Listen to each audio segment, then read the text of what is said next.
I guess we're right on time. Let's get this started. So we are here for this Twitter Space, Futureverse and Crucible partnership, the next chapter. So we're going to start with some introductions. Firstly, a big shout out to Outlier Ventures for bringing us both together in the first place. But on the call here, we've got Ryan and Aaron, the founders, Alicia and Marco, technical leaders of both sides, Doug and myself and Shara on marketing, comms and community. Unfortunately, how do I pin a tweet? I'm sorry.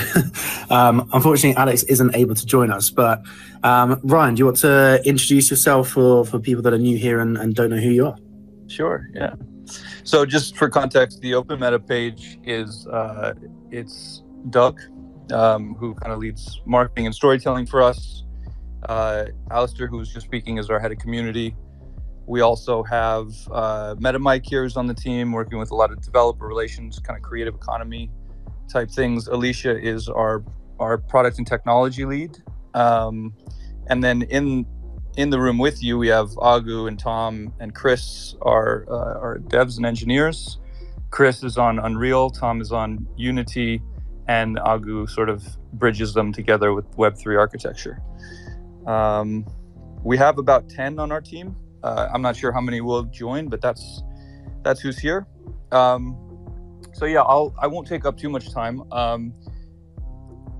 For me, I started Crucible in 2018 as sort of the culmination of like a 10-year kind of work experience, mainly in LA and Tokyo around innovation, working a lot with the kinds of technology that we actually see in the world today, like exploring exponential tech, AI, the second order effects of AI like automation, and really most importantly kind of the converging of all these technologies at the same time. So I sort of just formed the thesis of the open metaverse in my mind at the end of 2018, kind of like incorporated Crucible as an action plan to make sure that the metaverse is open. So obviously a vision that we're all shared around on this, so I don't have to go too in depth. But for me, it was always about the metaverse being defined as the internet built by game developers. So from where we come from, we've had like really laser focus over bull markets, bear markets, ups, downs. We've been really focused on laying the groundwork, planting the seeds for this torch being passed to game developers, or at least the skill of game development. And so, I've been a part of crypto from the very beginning, all of these cycles. NFTs was obviously the one that, a lot of people became familiar and got invested into it, started to really care about it. And I think what we saw with NFTs was like a lot of speculation, yes, but the glimpse of narrative, the glimpse of 3D economy, the glimpse of having this become a part of the business model of gaming, game economies. And to go back to that definition of, the internet built by game developers, we can see now that I believe the next phase of this is really centering in on that. So 2018, been at this for 5 years. Early funding by Outlier Ventures, which is sort of how Futureverse and Crucible had sort of first met each other. And also, I think just recognizing that whether the market is exuberant or not, there are core builders who are here for a reason. And, we have a lot of respect for that. And so this partnership, this alliance, it sort of just naturally made sense and came together over the span of this year. So we just announced something that we've kind of been, negotiating and exploring with each other for most of this year. And we've managed to structure this in a way where it's profound, it's deep, it's in the technology itself, it's in the culture of, why we exist and the values of, why we're doing all of this. And I think it really lays the groundwork for the transition of where crypto, NFTs, Web3 as a community has been left off. And, the most promising of this industry taking that step across the chasm into, call it gaming, call it game economies, call it 3D models in the open metaverse, this is what we've really focused on. So our core product is Emergence, which is now on Unreal and Unity. And essentially, it just makes Web3 feel like game development for the game developers that want to, be developing and building this way. You get set up in 10 minutes. We want to save time and money for game developers or for creators. We've had a lot of feedback that we're saving 6 months, 6 figures. These teams don't need to build this piece of it themselves. And it is as easy as it can be, and will continue to become more invisible, more abstracted away so that it doesn't get in the way, and we can really focus on the fun, the storytelling, the engaging part of why creatively any of this matters, with ownership and interoperability as like core tenets there. So I'll pause there. Obviously, you can probably sense why, we are doing this partnership, why it makes so much sense. We have a lot of respect for the Futureverse team and community. This past 24 hours has been something that reinforced that. You guys are an extremely meaningfully engaged community. I've noticed it's not just retweets, it's actual summaries of, doing research and understanding the components here and being able to sort of make a lot of really good connections and lead this into the utility that this is all designed for. So with that, just jumping on that. Just jumping on that, it's been great seeing the community response that we've had. As you say, the summaries, the likes, the retweets, the comments, the actual like in-depth look into everything as well. It's been amazing. And we've had like over 30,000 impressions or views on that tweet. Speaking of which, though, just before I pass over to Aaron to introduce the Futureverse side of things, if you're on a mobile device, I'm not sure where it is on desktop, but if you're on a mobile device, there's a little speech bubble in the bottom right-hand corner. Go and tap on that, comment on this space, like it, share it, retweet it, all of that stuff. Let's get the action going here and get as many people onto this space as possible. Aaron, over to you. Also, join our Discord, discord.gg/openmetadao. Sorry, just open meta. Before we move on as well, I wanted to just clarify, because there could be confusion. Open Meta, Crucible, why it's designed this way, what it all is. Crucible is a company out of the UK. It is a startup, early stage, for-profit, focusing on business and commercial uses for all of this. But we do this to create an open metaverse. And so a company purely can't do that on its own. And in 2021, we established Open Meta as the beginning seeds of what a DAO can become. And Crucible is the sort of founder and lead developer of that. But it is not the Crucible DAO. Our token's not the Crucible token. It's bigger than just our company. And it allows for a network effect of sort of this entire movement to come together on that. So just to clarify, Crucible is the company, and Open Meta is out of Zug, Switzerland. It's all very compliant when it comes to governance, tokens, the possibility that exists within all of that. Good shout, clarifying that. Aaron, from the Futureverse side of things, would you like to introduce yourself and what brought us here? Yeah, I think thanks guys for the introductions earlier from your side. Such a awesome moment to be here and finally talking about this to everyone. I feel like this has been a long time in the making, and keeping it under wraps for that long has been, I think, an incredible effort by itself, given this industry and all the alpha leaks that come out.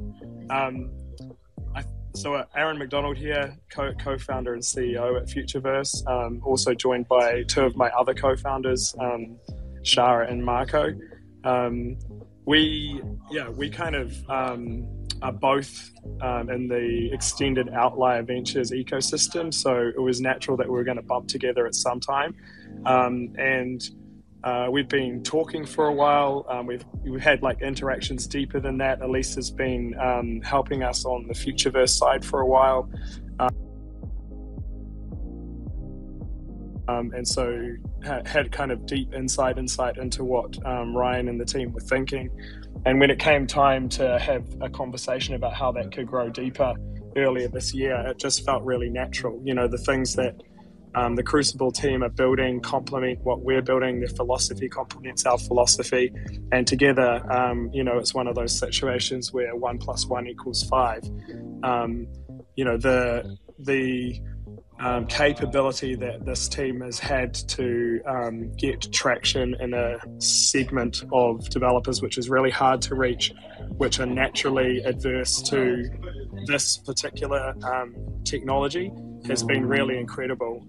And to put that together with the engineering, the brands, the user engine that's coming out of the Futureverse is going to create some magic. So making it, you know, much simpler for people to build those immersive experiences inside of the engines has been like a critical thing we want to achieve, and this partnership's going to accelerate that massively.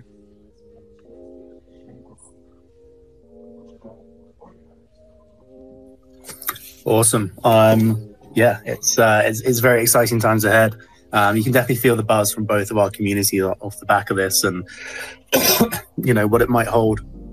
Yeah, it's really interesting. You know, it's not often that, you know, two organizations share the same values as deeply as we do, that think about solving the problem space in similar ways, and that can come to a point of actually getting something like this across the line.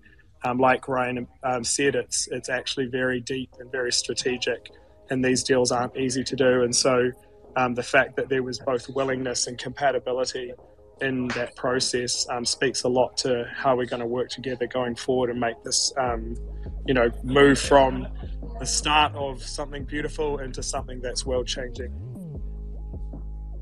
I just want to chime in here, guys, on that point, just to say that, congratulations to everyone on us getting this across the line, and we're going to do amazing things together. And for our community who, like you said, has been very focused and really engaged with this, I think just to touch on the Born Ready side, obviously we're really excited to lead the Crucible round, and I think you guys are a tremendous example of what we look for in founders that we invest in as well. And I know we get a lot of questions around the types of people that we look for and how we make decisions on investments. And I think Aaron just said the most important point, which is that we look for like-minded teams that are philosophical in why they're doing what they're doing, but also actually do the work and get it done and move quickly and are extremely professional. And so just doubling down on how excited we are to work with you guys for all of those reasons and be a part of your journey moving forward.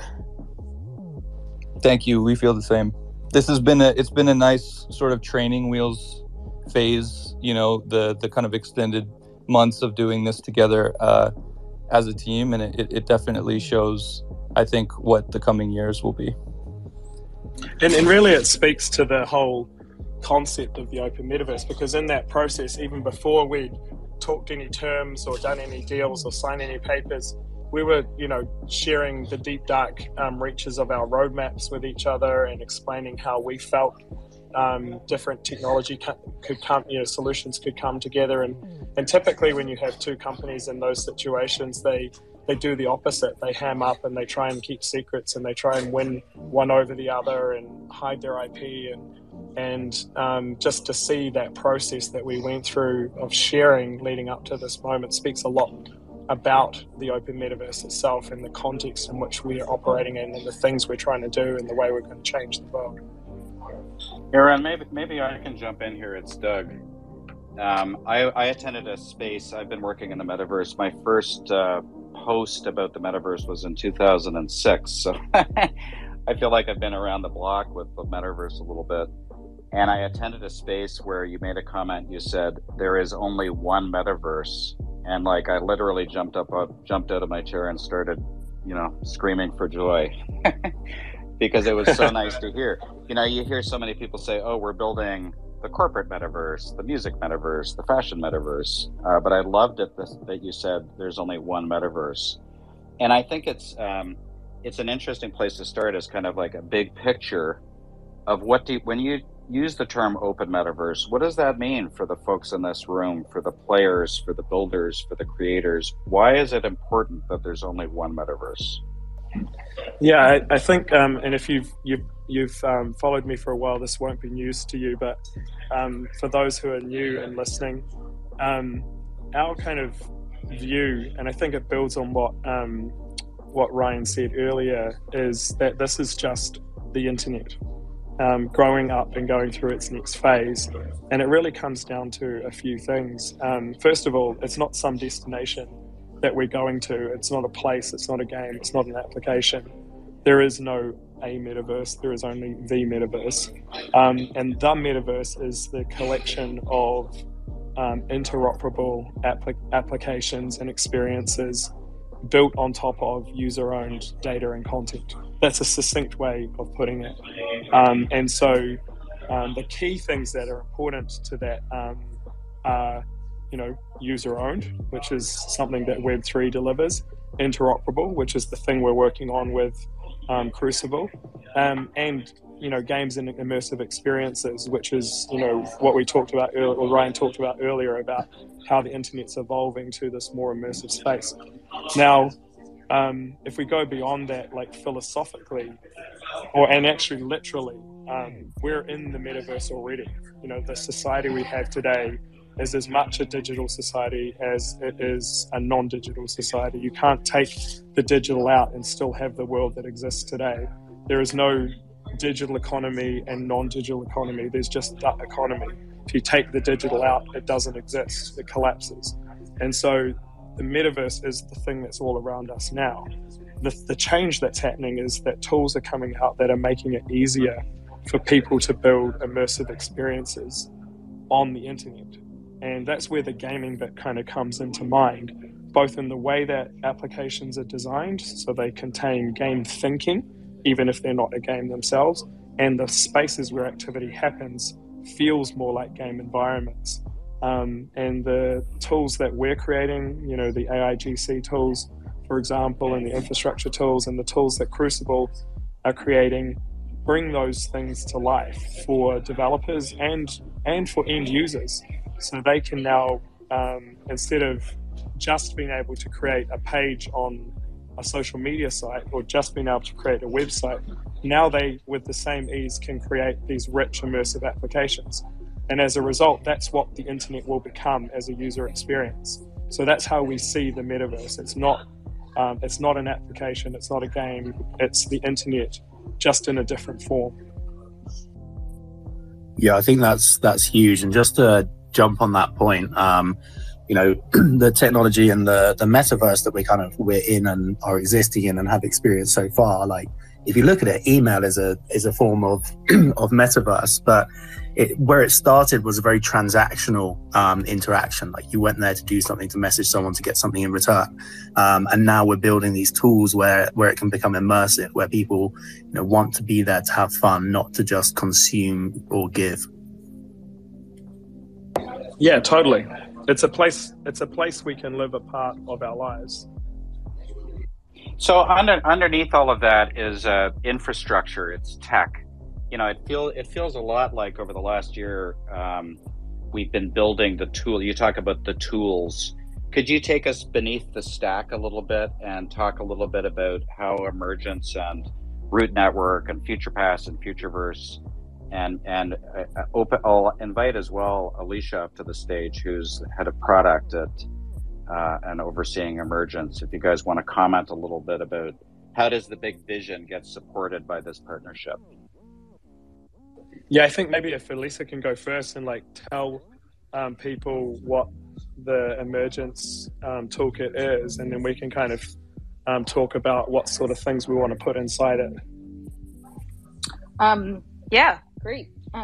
So as you were saying, Aaron, we started a lot of these conversations and relationships even last year.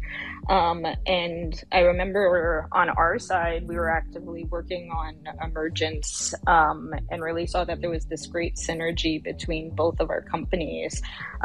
Essentially, Emergence on our side is, as Ryan said, we want to really enable game developers. We want to enable creators. We want to enable brands and companies that are building virtual worlds for the metaverse. But we know that building for Web3 has been relatively daunting for a lot of the game developers that are out there. So what Emergence does is really a very easy to use SDK. It really allows any developer in a matter of minutes to get up and running, to start building for the blockchain. And we launched Emergence SDK for Unreal earlier this March, and we've already gotten almost 35,000 downloads from developers who are actively now diving into building for Web3. We also launched on the Unity Marketplace a couple of months ago. We're an official verified solutions partner. So it's been really great to see this community, this ecosystem of developers start to really build for the Web3 space.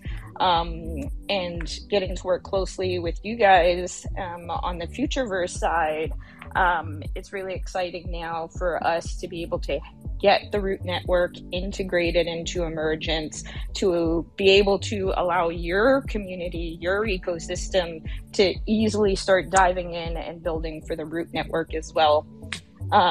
So we're really excited to be able to get this out there so that we can just enable more of the community of developers and creators to start embracing building for Web3, building for interoperable assets, and building content that really will fit in this open metaverse ecosystem, so that content, games, experiences can really traverse across different game worlds. Yeah, that's awesome. And I think to kind of paint the picture on the other side of the coin, if Emergence is about making it simple for developers to engage with Web3 inside of game environments, the stuff that Futureverse is building makes it simple to onboard the users and have them engage in those application environments. And so working together, we provide a set of tools for developers to onboard users, an ecosystem of content that can help onboard users, of partners that can onboard users, and things like FuturePass that make it simple on that side of the coin, and pair that with the tools that make it easy for developers to put that inside of games, applications, and experiences. And so there's this really natural synergy between the two activities where we're both driving the same outcome but from different angles and complementing each other on the way. I'd love to just jump in and get Matt and Mike's thoughts on this topic as well. I also just wanted to frame this a little bit for everyone, like why we all feel this is really important. I think we can sense that we're kind of on the cusp of this renaissance through the form of user-generated, a shift of user-generated tools into these platforms, into these existing games, powered by AI. This is a real moment for creation. We call it the, creator economy. There's a lot of names for it, but built on the infrastructure that the two of our companies have been sort of establishing, it really is a renaissance of ownership. What is in the shape of games like Fortnite and Roblox, built in these engines specifically, is being opened up to everyone. And the community here with Futureverse are not only early adopters, but believers and people who have invested in this and have a vested interest and values towards that direction. So providing these tools for people like you who either have collected these characters and want to breathe life into them, or actively want to either learn the skill of game development or transition from already being game developers to really be a part of all building this together. That's the thing that I think frames this up on why these two companies and the technology integrating is meaningful. It's profound, and we're really excited to see what you all do with it. Yeah, no, I just wanted to jump in quickly. I mean, I think that raises two really good points. The first is around, I guess, identity. And it's a topic that I like to speak a lot about, but identity in these virtual world spaces. And I'm pretty sure that, I'm very confident that a lot of people in this space at the moment have, some form of visual digital identity that they've kind of built up either through the likes of PFP or some other version of themselves that they want to kind of represent themselves in virtual experiences, moving from a 2D image to a more immersive environment and being able to represent themselves in the way that they want. And I think this is kind of one of the major underlying technological infrastructure pieces that is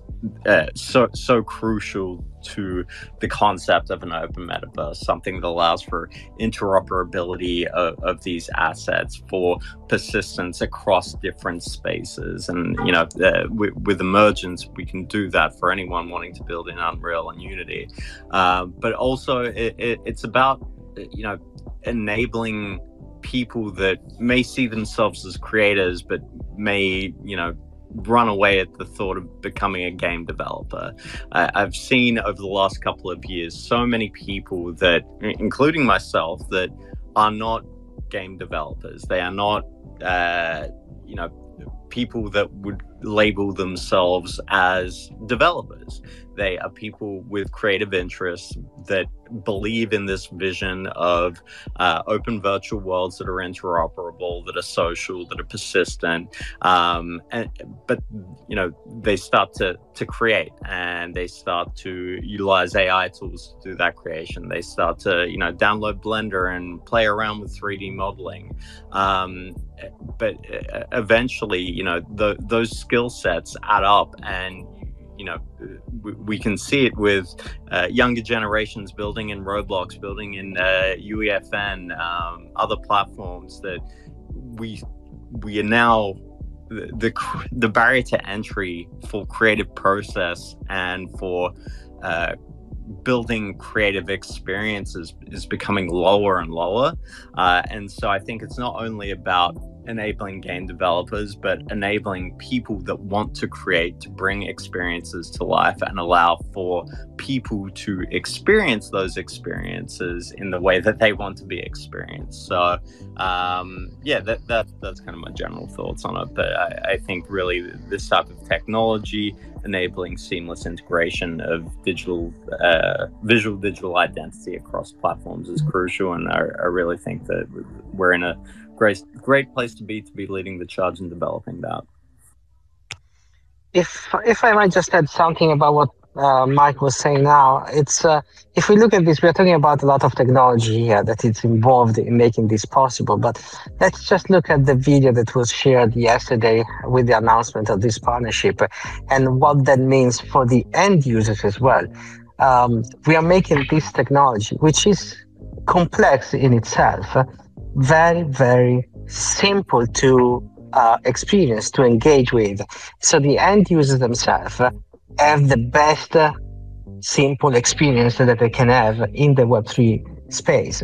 And that's really what motivates all of us, I think. It's not just making it easy for the developers, which is, of course, a very important part, but making this simple and very organic for the end user is extremely, extremely important. Yeah, and that demo was amazing to see, multiple environments with multiple characters interoperate so seamlessly, and that's something that the team, pulled together in not very long amount of time, and a testament to how clever these tools are. Yeah, and to add on there from what you both said, right, from the user's endpoint, there's so many folks who are out there who are excited about a lot of the collections that have been released over the last few years, right? They love their fluffs. They love their NFTs that they've been able to purchase and use. But now we can actually see utility in that, right? We can see it where you can actually bring that avatar, become that avatar, play it in a world that was built in Unity or Unreal.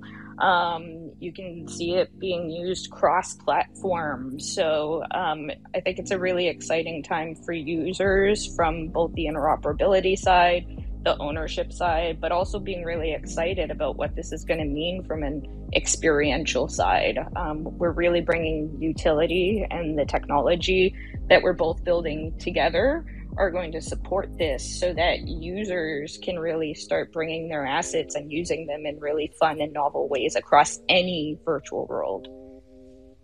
And what's really exciting for us is, as a team that's been so focused with our heads down under the hood of this thing, low level sort of back end tech, to be able to put the demo together with these characters that mean something to people. We wanted that was really a video to show the path of what will be possible. You know, our team's been working for years on this, and we all really believe that even, you know, at this early stage, the potential of emergence has not even been scratched.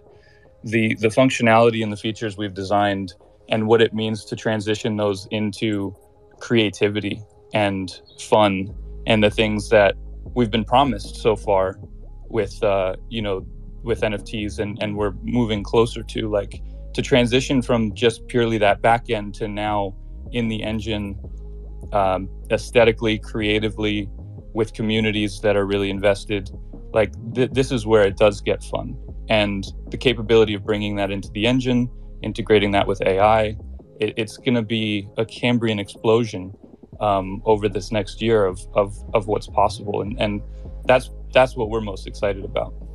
And also, just to say that in that video, there is nothing faked in that. I feel like there's a lot of folks who have been showing the idea of interoperability, but everything that we've shown is with the technology that is available today.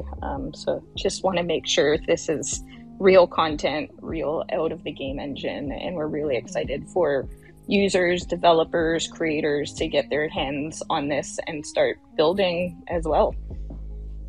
Yeah, and it's probably good to give a tiny... sorry, I was just going to say it's probably beneficial to give a tiny bit of insight into the process of what was happening in that video. It is pinned in this space, but basically what we are doing is enabling users to connect with their wallet, to look at the different avatars and identities that they have, assign them to a persona in a game, which, you know, very simply you can kind of think about as your representation of your primary character in the game, and then bring that to life as a 3D model. So it's simple: connect, create a persona, and then become that persona within the game. So that's kind of the seamless process of how that gets executed from a user's perspective. And to just narrow in on that persona idea, like, you know, PFPs have been headshots essentially, and a lot of people really care a lot and feel like they can express themselves and have identified with those things in a static way. And now in the more 3D sense, you know, we're calling it personas. These become fully rigged on-chain 2D married to 3D models in the metadata. Everything's sort of functional in the engine for the things that feel like games and game economies. And to just put the vision hat on for a second, you know, there's an entire direct to avatar economy here, where there's the digital creator economy, which has been proven through gaming and skins, but avatars as Shopify channels, right? Like an entity in which can generate revenue. Software can own money through wallets. So, you know, you can build real value into these identities. They become remotely embodiable in the same way that avatars in games do. And it's a crucible moment for the transition from the promise of all of that stuff into what is possible now, which kind of has been in our imagination, the shape of it, for a long time. I think that's what a lot of the speculation is based around. And now it's becoming more functional to actually do that rapid experimentation. It reminds me a little bit of a couple of years ago when there was that recording of a Twitter space where a guy was like, "I am my penguin and my penguin is me." And, you know, at the time they kind of got ribbed on, but really it was actually quite a seminal moment in terms of, you know, really you can be these avatars. They can become like who you are and an extension of your personality. I think importantly also, like, you don't have to be one thing. And that's kind of what the demo showed as well, is like horses for courses. Like, you can be different things in different spaces. And, you know, you can have multiple personas. And we do that all in life. We have the persona we have at home. We have the persona we have when we go to the office. Maybe when we're out with our mates playing footy or whatever it is. We don these like slight variations of ourselves in those different contexts, in those different environments, and being able to see that happen so fluidly in the digital space, across multiple applications, across multiple characters, across multiple blockchains was really cool. And I think it's also worth noting that we are in Web3. We are in the intersection of 3D and Web3, and this is a very small pocket. And we are building technology to enable this. But that's not to say that this hasn't already been proven as the way things are headed. If we look at Roblox, if we look at Fortnite, I mean, I like to look at VR chat in particular as the ecosystem that really is so focused on visual digital identity and personas. This is something that is being pursued and is at the forefront of people's minds as they become more comfortable with immersive 3D experiences, especially social immersive 3D experiences. So we're just trying to pave the way to ensure that people within the Web3 ecosystem can participate as fluently and seamlessly as possible. I want to respect everyone's time here. We have a lot of people from around the world with different time zones and commitments. I feel like we've anchored this discussion in a way where we can kind of open it up.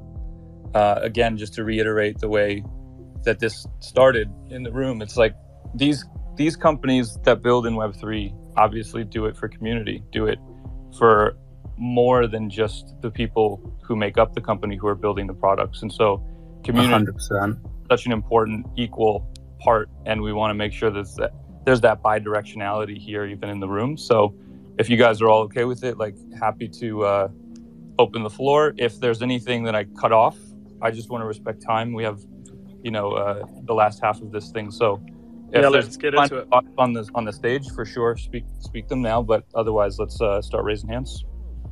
Yeah, if you want to ask any questions, just request to speak and we will get you all on in as chronologically ordered as possible. But the floor is open. I think we've had a great discussion here, and we're excited to hear your questions. Here we go. We've got the first person coming in now. We've got Ozone Metaverse. I'm approving you now. Hey, Ozone, you should be on. Yeah, guys. The floor is yours. Yeah. Thank you so much. Congratulations, to Ryan and the team. Really exciting to see the ecosystem moving forward. My question has to do with the real-time rendering engine in the browser. I'm really aligned with the vision of the metaverse becoming the new intranet. As you guys know, the current engines are built in C#, C++. We built an engine in JavaScript, WebGL, WebGPU. Do you believe that, and do you see, just like we do, that the older technology, C#, C++ based, which are compiled, are not going to cut it for intranet scale, and that there is a need for a new platform/engine? I think you're pushing an open door here.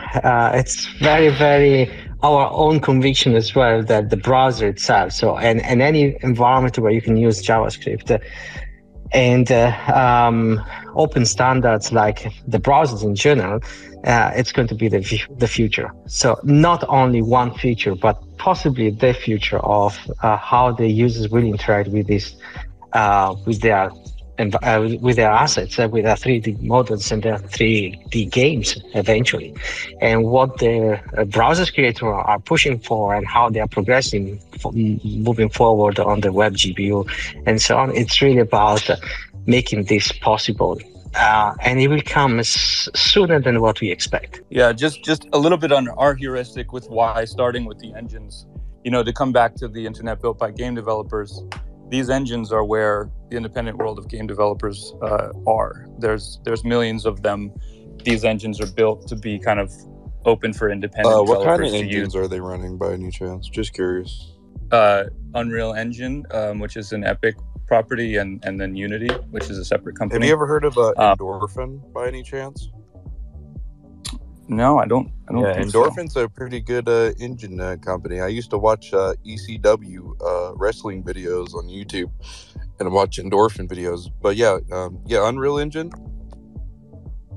Yeah, I mean, there's a landscape of independent engines as well. I just wanted to say that's why we started with game developers, but certainly the open metaverse is not locked in, and we don't want to just lock it into two companies' properties. So web is super important for accessibility. And now, when you say the metaverse, you mean Mark Zuckerberg's little thing he's got going on? No. Oh, because that's only metaverse that's around, right? No, we kind of define the metaverse as the internet built by game developers, not one company. Okay, so the metaverse is the internet. Okay. Yeah. Okay, so instead of saying metaverse, I think we should just start saying internet so everybody could, understand it a little more, Sure. Just to put a point on that, I wanted to say, the engines is where we started, and broadly we look to go, as many places as we can, and the web is very important for accessibility. Engines are being developed on the web, and we believe that that future is important. Yeah, when was the Unreal Engine created? I'm not sure the exact year. It's been around. It's like 20. It's 20 plus years. It's going on. It's 20 plus years now. No, I just want to wrap up my intervention. I totally agree, Ryan. I mean, that's where most of the developers are, because so far all 3D content has been built in a game paradigm. What we saw is, hey, we need a new internet paradigm, right, for immersive interactive 3D. And the part I'm very surprised in the ecosystem, even talking to VCs and customers, right, is the non-realization that as long as it's in a bundle, executable file, the interoperability is not going to be really possible, right? We need a cloud technology. I don't know. Sometimes I like to get my grilled cheese sandwich and dip it in tomato sauce a little bit, but then, sometimes it's not really that good. Let's try to keep a little structure here. We don't have a lot of time, and I want to make sure that everyone gets a chance. So if you're going to speak, please raise your hand and respect the room for the person that's asking the question. Thank you, Ryan. I was going to say the interoperability requires a cloud infrastructure versus a compiled infrastructure. And that was the only thing I wanted to share. And I'm done speaking. And really, really big congratulations. And really excited about Born Ready, too. So good to see everybody here. And thanks, guys. Thank you, sir. Thank you. I would just like to say that again, that is a very good topic, and it's a very good argument. We need to define properly what is a tool. Like the engine that you're talking about, they are tools to create. And when we talk about the internet, it's actually where the product of those tools go, and how people will start using and engaging with the product of these tools. So as far as we have this distinction clear, we know that we basically are talking about two main audiences here.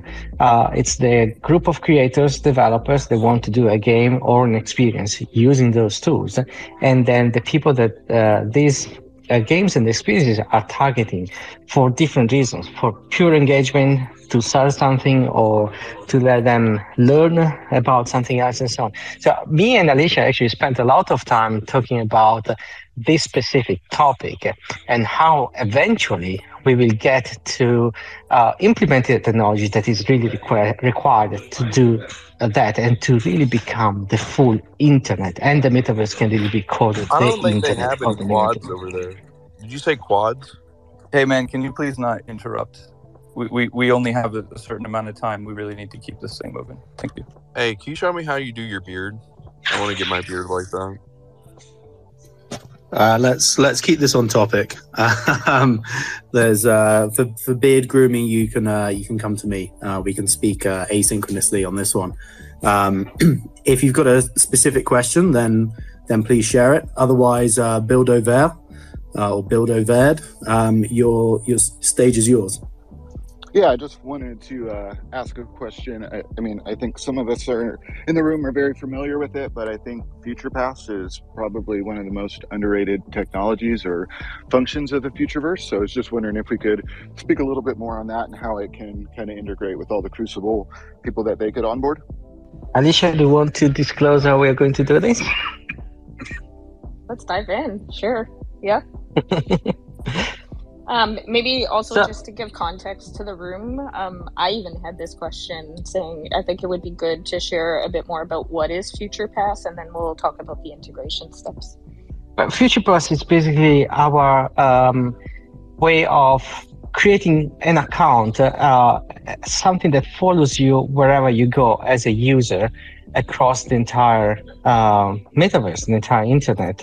And it connects to, of course, all of your assets and allows you to not just display what you have, but able to interact with them. And then, of course, participate to all of the different quests so that you can gain and participate to the rewards systems that we have. You can connect to the staking system for the network, but most and foremost, this is really your digital persona that follows you. And because you own different of these assets, you can become one of these assets directly within the game or the different experiences. Yeah, so in terms of concrete next steps, right now we're actively working with the Futureverse team to integrate the root network. And this is more from the developer side, so that all of the functionality with Emergence, from reading, writing, to smart contracts interacting with the root network and Porcini network, that is our first step. And that's actually essentially how we did the full video that we had shown yesterday.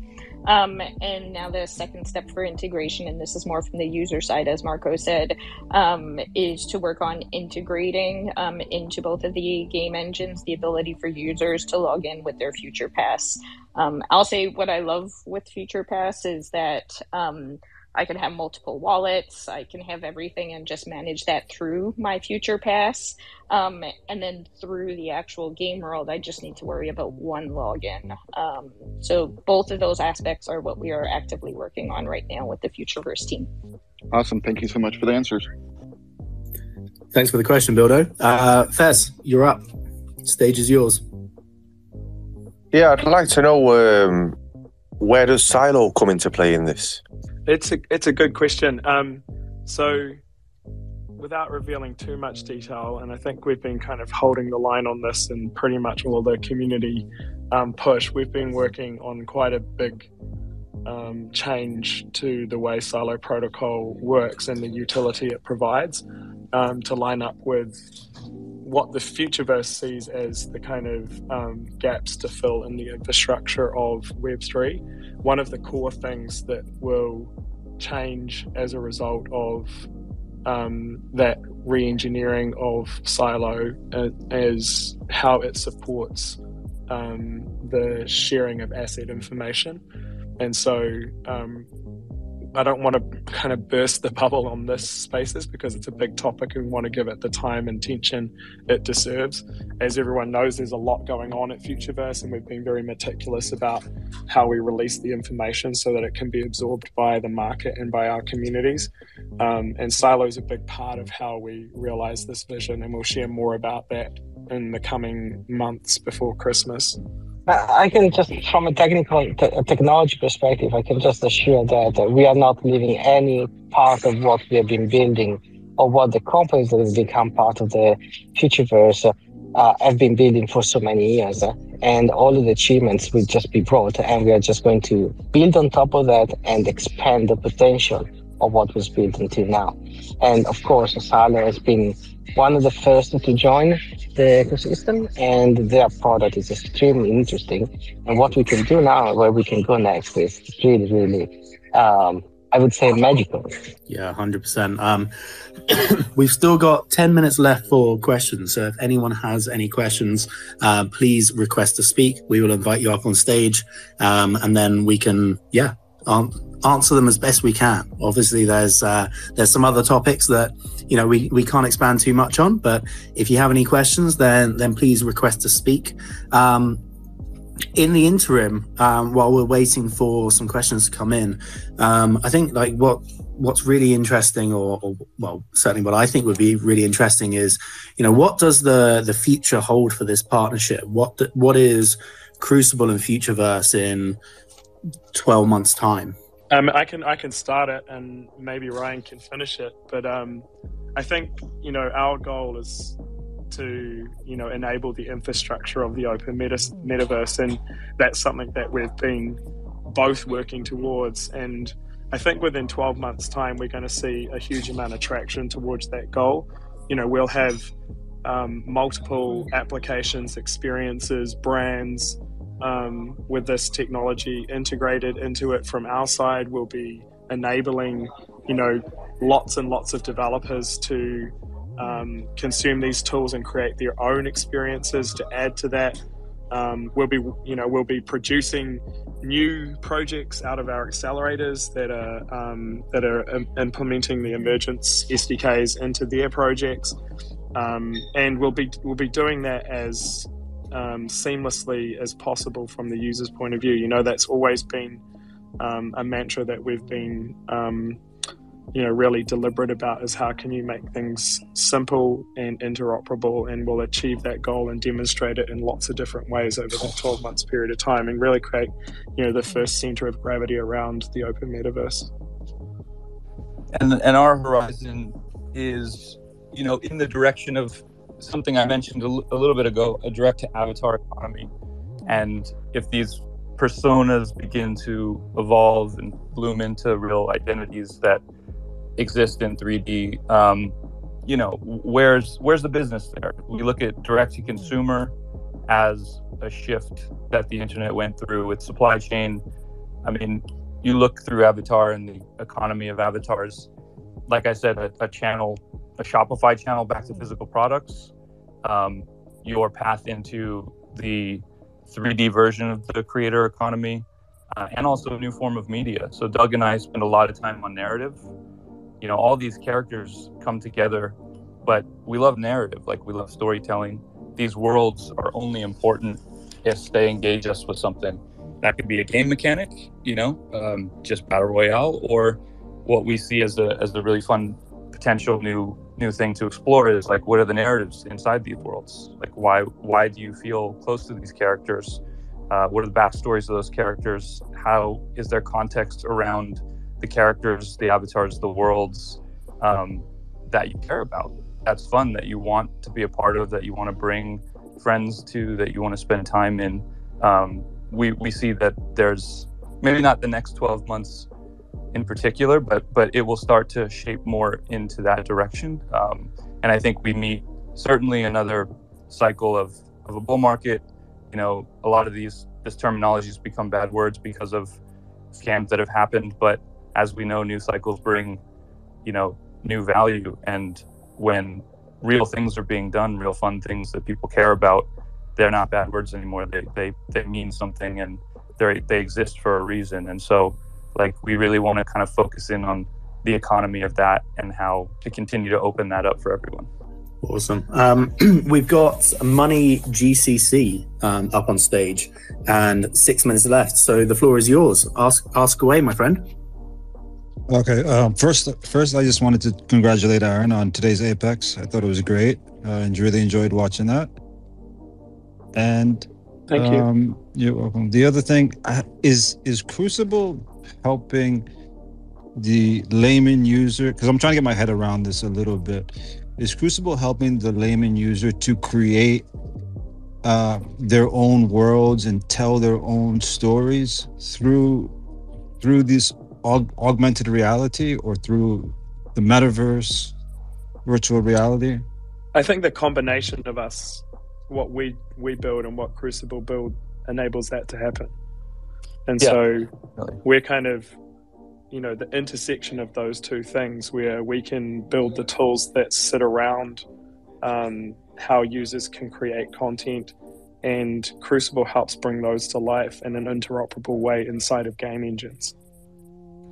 Yeah, we're talking about the new economic engine of the world in a real sense. And so there's a force multiplier with our companies together doing that.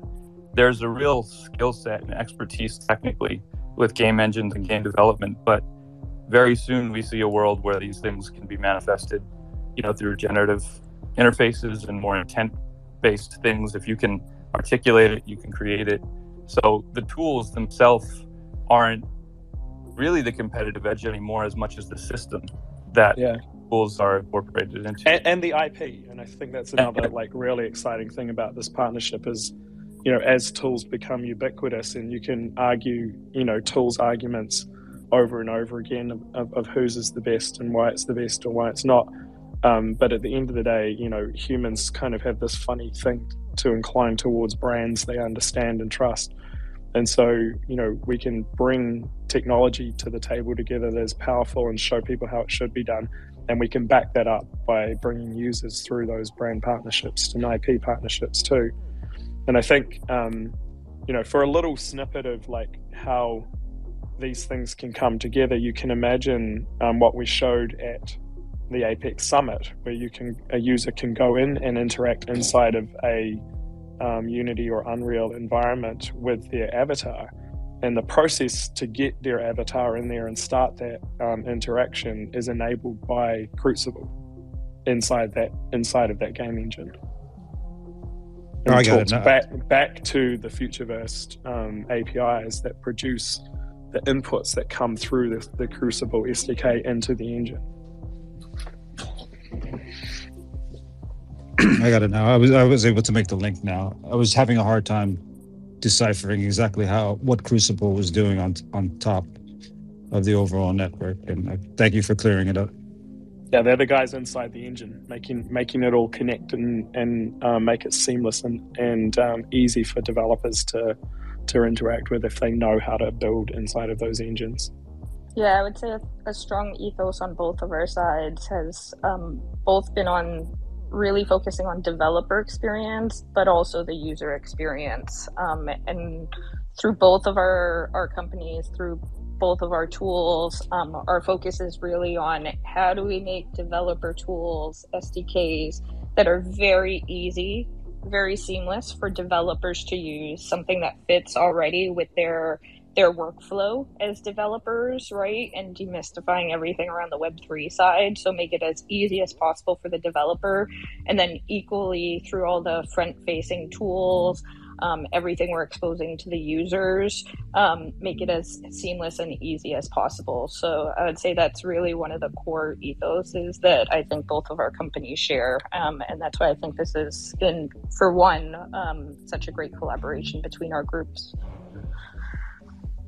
But I would just like to add that we want to start not just from the Web3 community that already exists. We want to grow that community, and to do so, we need to make it as easy as possible for the Web2 or the, let's say, normal people to jump in and understand the Web3 or be involved in the Web3, even if they don't understand it, even if they don't have to face the complexity of interacting with the technology that is currently the Web3 technology. And so the goal is make this user experience as invisible as possible, or the technology behind the user experience as invisible as possible, mask the complexity, let them enjoy what we can build and what we can achieve.